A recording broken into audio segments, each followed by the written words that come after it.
નમસ્કાર મિત્રો, knowledge nest YouTube ચેનલમાં આપ સૌનું સ્વાગત છે. મિત્રો, હાલનો જે પેચીદો પ્રશ્ન છે કે એન્ટ્રી સેવ કર્યા બાદ પ્રપોઝલ બનાવીએ છીએ ત્યારે પ્રપોઝલમાં બાળકના નામ છે એ સર્ચ થતા નથી. તો એના માટેનો એક ઉપાય રજૂ કરું છું, તે તમે અહીં જોશો.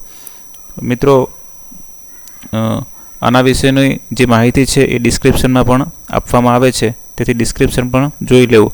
અને આ વિડીયો ગમે તો તમારા મિત્રો સુધી શેર કરજો અને ચેનલને સબસ્ક્રાઈબ કરજો. મિત્રો, અહીં બક્ષીપંચની એક પ્રપોઝલ બનાવવા માટેનો પ્રયત્ન કરું છું. ક્રિએટ પ્રપોઝલ ઉપર ક્લિક કરું છું. અહીંથી સ્કીમ પસંદ કરી અને શો આપું છું.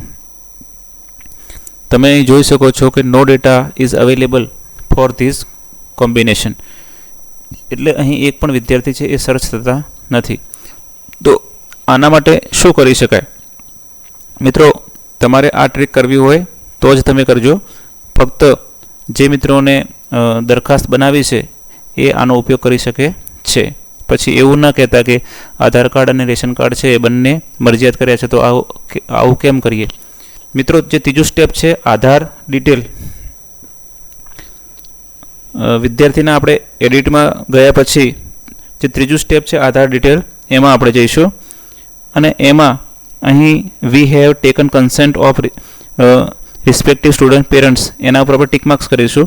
અને અહીં આધાર કાર્ડ મુજબ નામ અને વિદ્યાર્થીનો આધાર કાર્ડ નંબર એ નાખી અને વેરીફાઈ આધાર ઉપર ક્લિક કરીશું. મિત્રો, વેરીફાઈ આધાર પર ક્લિક કરીશું એટલે આધાર સ્ટેટસ છે એ અહીં આપણને ગ્રીન કલરમાં યસ જોવા મળશે. રેશન કાર્ડની કોઈ વિગતો નાખવાની નથી અને સેવ એન્ડ નેક્સ્ટ આપીશું. સેવ એન્ડ નેક્સ્ટ આપીશું એટલે અહીં તમે જોઈ શકો છો કે યોર ડિટેલ્સ અપડેટેડ સક્સેસફુલી, તમારી વિગતો સફળતાપૂર્વક અપડેટ થઈ ગઈ છે.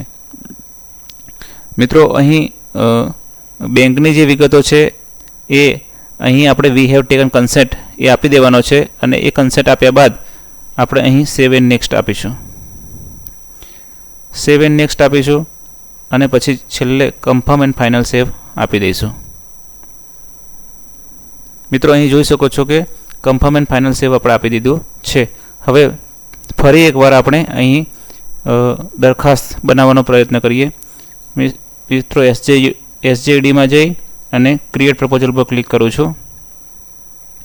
અહીં સ્કીમ પસંદ કરું છું અને અહીં શો આપું છું. મિત્રો, તમે અહીં જોઈ શકો છો કે આપણે જે વિદ્યાર્થીની એન્ટ્રી સેવ કરી હતી એ વિદ્યાર્થીની વિગતો તમે અહીં જોઈ શકો છો. અને એની જે પ્રપોઝલ છે એ પ્રપોઝલ અહીં બનાવી શકો છો. તો મિત્રો, આ રીતે તમે દરેક વિદ્યાર્થીની પ્રપોઝલ બનાવી શકો છો.